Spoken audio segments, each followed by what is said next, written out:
sommes de retour pour Rendez-vous Matin avec mon invité ce matin, Christine Marchand. Bonjour.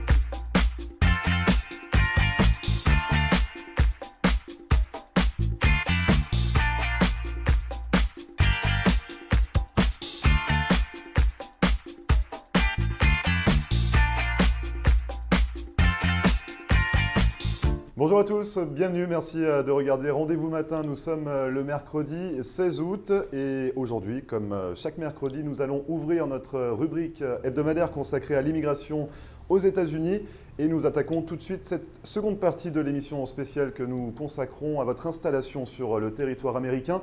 Dans une première partie, nous vous avions expliqué comment procéder à toutes ces démarches, du moment où vous aviez l'idée de venir aux États-Unis jusqu'à l'obtention de votre visa.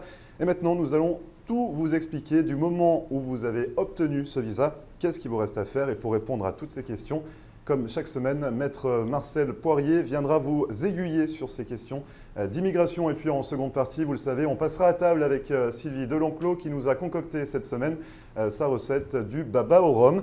Restez avec nous donc pour découvrir tout ce qu'il va falloir mettre dans cette recette pour le réussir.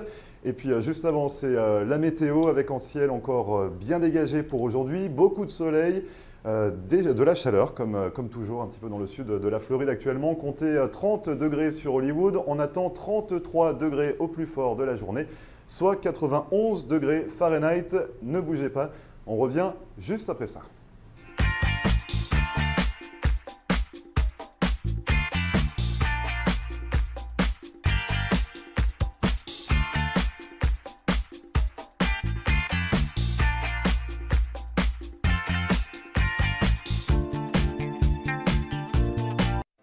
Marcel Poirier, avocate en droit de l'immigration américaine et membre du barreau de la Floride.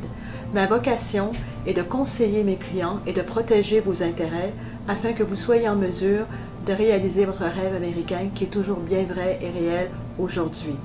Surtout, n'oubliez jamais qu'un mauvais conseil légal peut vous coûter votre futur et celui de votre famille. N'hésitez pas à nous contacter par téléphone ou sur mon site internet à marcelpoirier.com et nous serons très heureux, mon staff et moi-même, de répondre à vos questions et de vous recevoir au cabinet, j'espère très bientôt.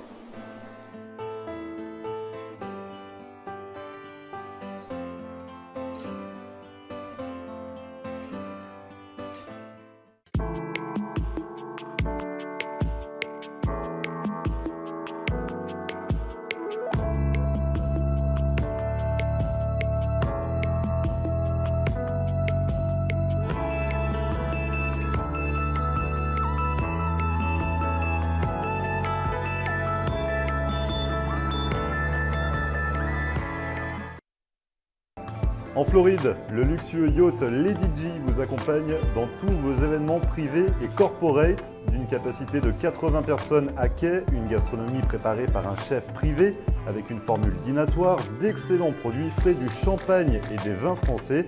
À bord, salon détente autour d'un fauteuil massant et de ses parfums aromatiques et diverses animations comme du sabrage de champagne dans le jacuzzi à débordement, sans oublier l'ambiance assurée sur la piste de danse. Pour tout renseignement, contactez Tania par mail worldeliteconcierge@gmail.com ou par téléphone 305 587 8695.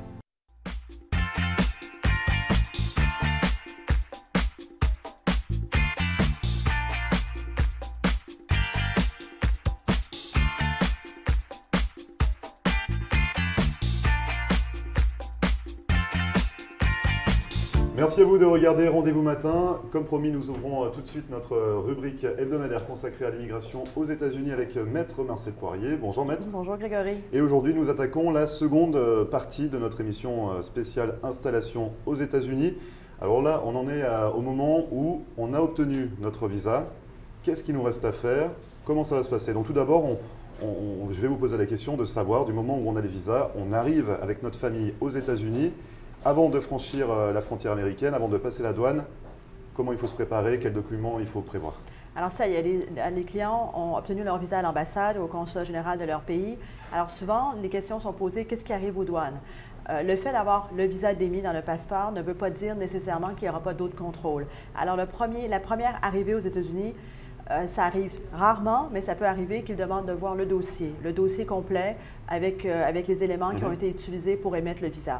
Alors, si c'est le cas, les gens vont aller en deuxième inspection avec le dossier. La famille au complet va aller en deuxième inspection pour revoir le dossier et pour leur poser des questions. Quel était leur projet?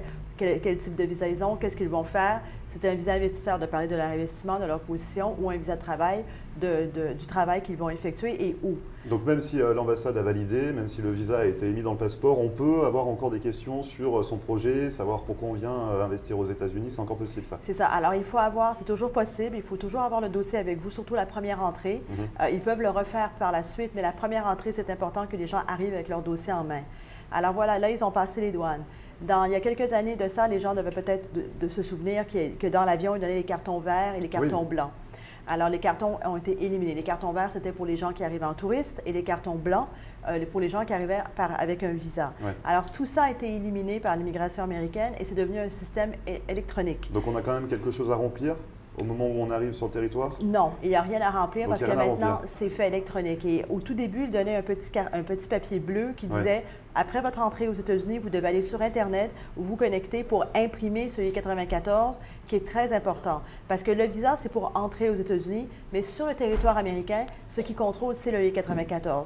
Alors, quand les gens vont demander un permis de conduire ou le numéro de sécurité sociale, il faut toujours avoir le visa et le I-94. Donc, c'est-à-dire que du moment où on est rentré sur le territoire, la première chose à faire, c'est d'aller imprimer ce I-94, c'est ça? Il faut aller sur le site du CBP. Alors, les gens, ils vont taper sur Internet I-94 et il faut en faire un par membre de la famille. D'accord. Même pour les enfants. Alors, chaque membre de la famille doit avoir un I-94 et ce numéro change à chaque entrée. Ça vous donne la date d'entrée et la date de sortie. Alors, même si un visa a été émis pour 5 ans, pour 3 ans, le I-94 est toujours valide, ou pour 6 mois. Un visa peut être émis aussi pour 6 mois.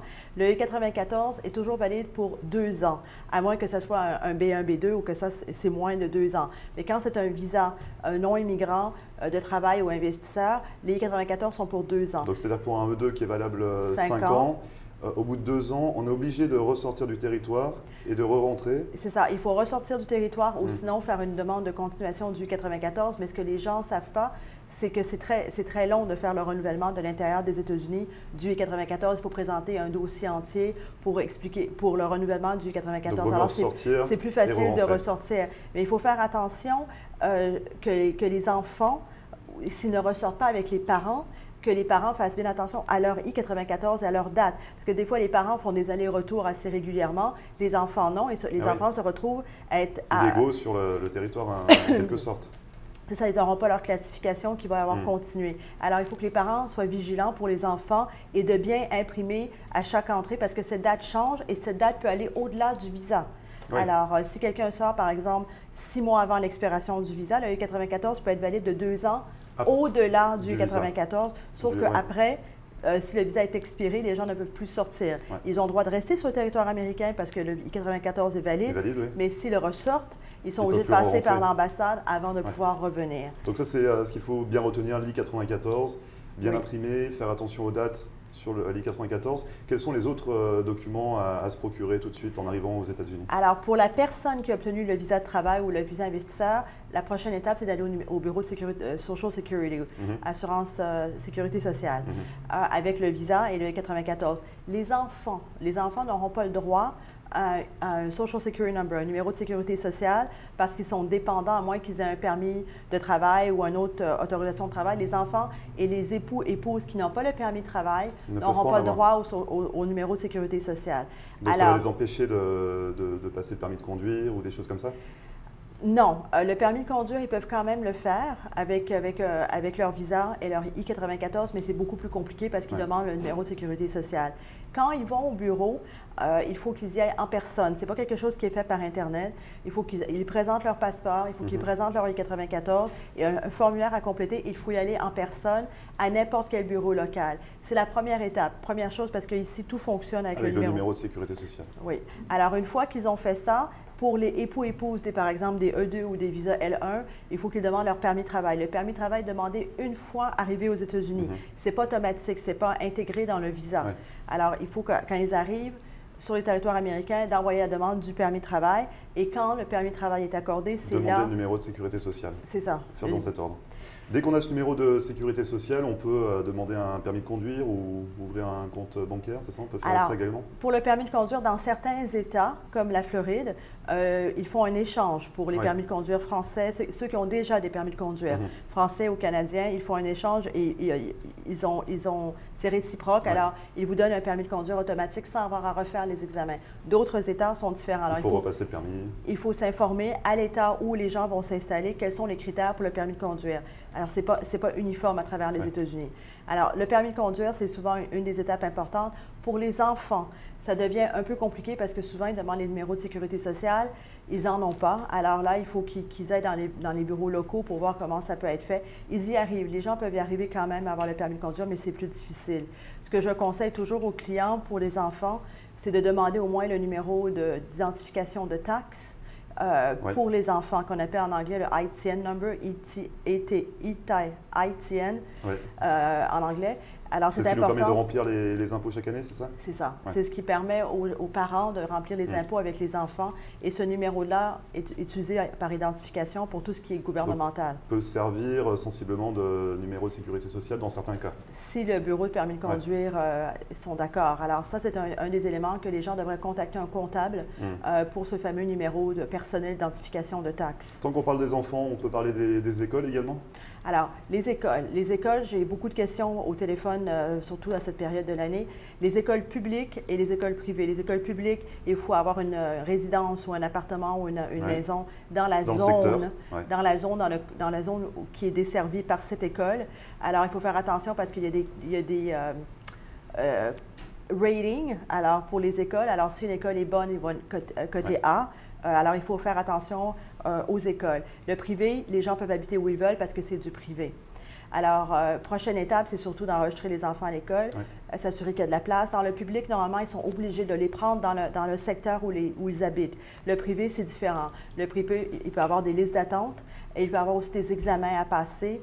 Pour les étrangers, ils sont assez stricts. Alors, même si les écoles sont très, très chères, surtout en Floride, il y a quand même des listes d'attente, surtout pour les écoles franco-américaines. Alors là, il faut vraiment s'y prendre à l'avance. Moi, je conseille aux clients, s'ils veulent venir en août, de commencer la rentrée scolaire qui est pour nous la semaine prochaine, de commencer à regarder les écoles en mars. Il faut s'y prendre vraiment à l'avance. Vraiment à l'avance, surtout pour les écoles franco-américaines, les écoles privées, publiques un peu moins, c'est moins important, mais il faut avoir une adresse. Alors ça, c'est les écoles, il faut être vigilant par rapport à ça. Alors justement, tous vos clients, vous les conseillez forcément dès l'obtention du visa. Si d'autres personnes sont intéressées pour avoir des conseils, savoir un petit peu comment s'y prendre du moment où ils arrivent sur le territoire américain, comment on peut vous contacter, Maître Marcel Poirier? Alors, par téléphone à 305-854-4445 ou par email à marcelpoirier@marcelpoirier.com.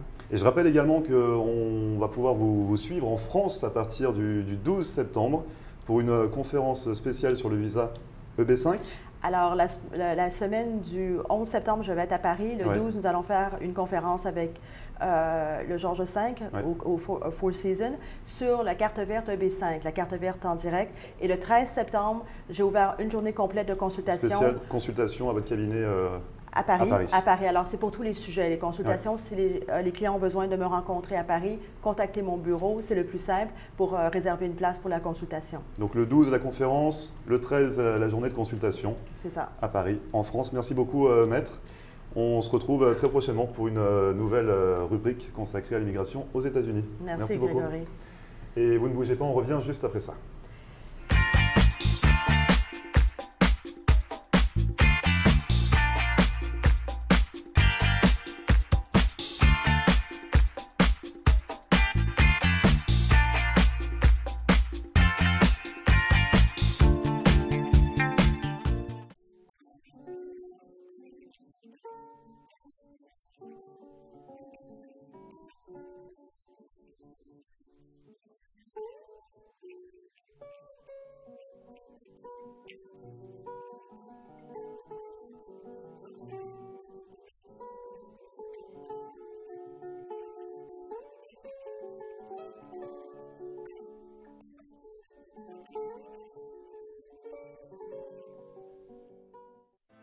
Marcel Poirier, avocate en droit de l'immigration américaine et membre du barreau de la Floride. Ma vocation est de conseiller mes clients et de protéger vos intérêts afin que vous soyez en mesure de réaliser votre rêve américain qui est toujours bien vrai et réel aujourd'hui. Surtout, n'oubliez jamais qu'un mauvais conseil légal peut vous coûter votre futur et celui de votre famille. N'hésitez pas à nous contacter par téléphone ou sur mon site internet à marcelpoirier.com et nous serons très heureux, mon staff et moi-même, de répondre à vos questions et de vous recevoir au cabinet, j'espère très bientôt.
Merci à vous de regarder Rendez-vous matin. Nous sommes de retour pour passer à table comme chaque mercredi avec Sylvie Delenclos. Bonjour Sylvie. Bonjour Grégory. Du coup aujourd'hui, oui ça va, je vous remercie. On va parler d'une recette sucrée, comme vous l'aviez promis la semaine dernière, le baba au rhum. Et baba au rhum. On en a un très joli devant nous. Donc comme à chaque fois, on va parler un petit peu de savoir d'où vient, de quand il vient, de quelle date, enfin à quelle date a été créé ce baba au rhum. Alors, le baba au rhum, c'est pas très vieux. En fait, c'est dans la première moitié du XVIIIe siècle. Le beau-père de Louis XV est venu en France. Il y a toujours des rois. Et oui, à cette époque, c'est eux qui mangeaient bien. Et puis, alors, donc, il est venu en France. Il a été nommé duc de Lorraine. Donc, ce duc de Lorraine s'appelait Stanislas Lewinsky. Et en Lorraine, eh bien, qu'est-ce qu'on mangeait en Alsace-Lorraine, en Lorraine? Les quiches. Des baba au rhum aussi, bon. Alors, pas du tout. Dans les desserts, c'était le kouglof. Vous savez, cette grosse brioche, voilà, ce qui est très très bon. Mais lui, Stanislas, il trouvait que c'était un peu sec. Voilà, que ça a étouffé un petit peu. Oui, il disait c'est sec, c'est pas bon, faut l'imbiber. Et à l'époque, il faisait imbiber de Tokay. Vous savez, le Tokay, c'est ce fameux bon vin blanc. Vous connaissez, c'est pas possible. Bah non, je ne connais pas le Tokay. C'est un vin blanc de Hongrie. C'est un vin blanc extraordinaire. Bah, faut goûter. Alors donc, à l'époque, c'était comme ça. Et bon, pourquoi on l'a appelé Baba? Parce que en fait, Stanislas aimait beaucoup lire Ali Baba. Exactement. Donc ça n'a rien à voir avec Ali Baba, mais on a donné ce gâteau. Alors après, voilà. Par la suite, donc on a mis du rhum, le Tokay, ça a eu un temps. Et puis c'est alors je crois en 1855, quelque chose comme ça, que le pâtissier de Stanislas, qui s'appelait Nicolas Steurer, est devenu un grand pâtissier à Paris et il est devenu spécialiste du baba au rhum. Mais en Italie, on le faisait aussi, le baba au rhum, enfin le baba. Mais on l'imbibait ni de rhum, ni de Tokay, mais de limoncello. Limoncello. Oh, j'ai bien dit à l'italienne. Très bien. Ah bah, écoutez. Donc du coup, voilà pour l'histoire du baba, qui est devenu baba au rhum. Oui, l'histoire, elle est assez simple finalement. Il n'y a pas grand-chose autour. Est-ce que la recette est aussi simple que l'histoire? Oui, c'est assez facile. C'est franchement... Ouais, c'est ratable, pratiquement. Ah oui, c'est ratable, ça. Il vous faut un beau moule en couronne, comme vous voyez. Alors, donc, qui soit percé au milieu, c'est ça? C'est ça. Donc, pour cette recette, 250 g de sucre, 6 œufs, on bat bien tout cela. On y ajoute 120 g de beurre fondu, 120 g de beurre, oui. 250 g de farine. Oui. Et 2 fois 11 g de levure chimique. En France, on appelle ça levure alsacienne. Vous savez, ces petits sachets roses. Rose. Donc, on en met 2. Donc, ici, on achète la levure. On en trouve facilement de la levure ici, oui. La levure chimique? Oui, oui, bien oui. entendu, bien entendu. Et donc, on en met, voilà, 20-22 grammes et c'est bon. Donc, tout ça, c'est quand même mixé pour avoir une belle pâte bien lisse. Au four, alors d'abord 15 minutes à 380 degrés Fahrenheit. Comment ça? 2 fois, il y a 2 cuissons pour ce baba au... C'est-à-dire qu'on le met dans le four chauffé à 380 degrés, d'accord? Au bout d'un quart d'heure, on baisse la température à 300 degrés. Et on laisse encore 25 minutes. De plus pour la cuisson? Oui, 20-25 minutes. Après, vous savez, selon les fours, des fois, c'est pas toujours, pas toujours évident. Alors, et à quel moment intervient l'imbibage? L'ingrédient principal. Eh ben, dès que le gâteau sort, il faut que votre sirop soit prêt. Un sirop, donc c'est-à-dire on ne verse pas du rhum directement sur le gâteau? Non, ça ne marche pas comme ça. On aurait pu, hein? Ça serait un peu fort. Ah bah, on aurait pu. Non, non, alors là, pas compliqué. 100 g d'eau. Ouais. 500 g de sucre. On rajoute du sucre? On rajoute du sucre. Et on fait bouillir. Et là, on ajoute à peu près 600 ml de rhum. Ah oui, alors vous, bah oui. vous moquez de moi, mais finalement, une demi-bouteille, il passe dedans pratiquement là. On en met beaucoup. Même pratiquement une bouteille. On en met beaucoup, oui. Et puis, donc, quand c'est bouillant, le gâteau sort du four et hop, on imbibe doucement. Donc finalement, on fait bouillir, on rajoute le rhum à l'intérieur. On refait bouillir, on redonne encore quelques petits bouillons. Ouais. Et puis... Il ne faut pas trop que ça s'évapore non plus. Il ne faudrait pas perdre un peu les senteurs et le goût du rhum. Et puis donc, on verse doucement sur le gâteau bien chaud. On n'a pas démoulé notre gâteau à ce moment-là. Si, pardon. On l'a démoulé, pardon. Ah bah oui. D'accord. Excusez-moi. Alors, on le démoule. Très bien, on sort du four, on démoule. On prépare notre sirop. Le sirop doit être prêt. Une fois que le gâteau est sorti du four, on l'imbibe. Ouais. Voilà, on l'imbibe. Alors, bon, là, j'ai mis dans un plat pour quand même qu'on le voit. Ouais. Mais moi, ce que je fais, c'est que je prends un plat très creux. Pour garder je mets mon gâteau le et le rhum. Oui. Mais vous savez, il y a des pâtissiers qui font des petits babas. Oui. Ils les mettent carrément plongés dans le rhum. Hein. Ah oui. Ah oui, c'est mieux. Hein. Ah bah, je me doute. Je me doute. Du coup, est-ce qu'on peut aussi agrémenter d'un petit peu d'orange ou pour donner un autre goût, pas spécialement? On peut faire d'autres sirops. Hein. Bon, non, la base, c'est quand même ça. Hein. C'est le rhum, point. Le rhum. Un sirop tout au simplement. rhum. Ouais. Très bien. Alors là, on y a mis dessous, on ne voit pas, je n'ai pas le couteau là, mais on a mis un petit mascarpone. Oui, je voyais quelque chose de blanc, je pensais que c'était la chantilly. Il est rempli de mascarpone et puis des fruits au-dessus pour décorer. Alors, mascarpone, on peut mettre une chantilly, on peut mettre aussi une crème pâtissière. Oui. Voilà, après, on peut décliner la garniture de plusieurs façons. Puis on met toujours des fruits parce que bon, c'est joli, ça donne bonne conscience. Très bien, donc si on souhaite retrouver cette recette, Sylvie, on peut le retrouver sur votre page Facebook. On va mettre la vidéo sur la page Sylvie. Facebook, on va expliquer la recette, comme d'habitude. Et mon moment préféré, c'est vous demander comment vous contacter. Par mail, Sylvie, on peut vous contacter par mail. privatechefsylvie@gmail.com. Super, Sylvie. Cette semaine. Un numéro de téléphone également? 954 579 23 11. Et tout le mois d'août, on peut encore commander un... Ah oui, on peut encore commander buffet. le buffet avec 12 personnes minimum? Pour 12 personnes minimum, et 22 $ par personne, on a pas mal de choses. Et puis pendant ce mois d'août, donc on a le gâteau 3 chocolats gratuit. Avec pâte à bombe. Avec la pâte à bombe. Fait un fort succès. Merci beaucoup Sylvie pour ce baba, on va le déguster dans un instant. Oui. Et puis nous on se retrouve très prochainement pour une nouvelle émission culinaire. Très bien. Merci Sylvie, bonne journée. Passez une bonne journée vous aussi, au revoir. Au revoir. Et vous ne bougez pas, on revient juste après ça.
Merci à vous d'avoir suivi Rendez-vous Matin. C'est fini pour aujourd'hui. Une émission à retrouver en podcast sur notre page Facebook floride.tv. Et en attendant, on se retrouve demain pour une nouvelle émission dès 9 h. Très bonne journée et à demain. Et voilà, nous sommes de retour pour Rendez-vous Matin avec mon invité ce matin, Christophe.